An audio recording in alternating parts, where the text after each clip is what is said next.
తిరిగి మళ్ళీ వద్దు అని చెప్పి వెనక్కి తిరిగి వెళ్ళిపోయిన వాళ్ళు కూడా చాలా మంది ఉన్నారు.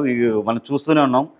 ఎవరైతే పర్యాటకులు వచ్చారో వాళ్ళు ముందుకు వెళ్ళకుండా మళ్ళీ వెనక్కి ఏదైతే జమ్మూ కాశ్మీర్ నుంచి బయటికి వెనక్కి మళ్ళినట్టు మనకు క్లియర్ కొన్ని విజువల్స్ కూడా తెలిసాయి, చూస్తూనే ఉన్నాం.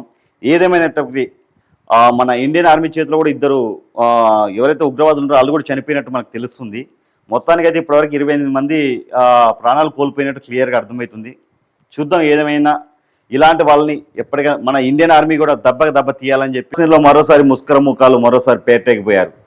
అనంతనాగ్ జిల్లా పహల్గామ్లో పర్యాటకులపై కాల్పులకు తెగబడ్డారు. బైస్టాండ్ లోయలోని మైదానంలో వివరిస్తున్న పర్యాటకులపై చుట్టుముట్టి విచక్షణరహితంగా కాల్పులు జరిపారు. ఈ ఘటనలో మొత్తం 28 మంది ప్రాణాలు కోల్పోయారు. మహిళలు, చిన్నారులను వదిలిపెట్టి పురుషులను లక్ష్యంగా దాడి చేశారు. జమ్మూ కాశ్మీర్లో జరిగిన భారీ ఉగ్రవాది యావత్ దేశాన్ని ఉలిక్కిపడేలా చేసింది. ప్రధానమంత్రి నరేంద్ర మోడీ సౌదీ అరేబియా పర్యటనలో ఉండగా అదే సమయంలో అమెరికా ఉపాధ్యక్షుడు జేడీ వాన్స్ భారత్లో పర్యటిస్తున్నారు. ఇలాంటి సమయంలో ఉగ్రవాదులు జమ్మూ కాశ్మీర్లో బరితెగించి ఏకంగా పర్యాటకులను లక్ష్యంగా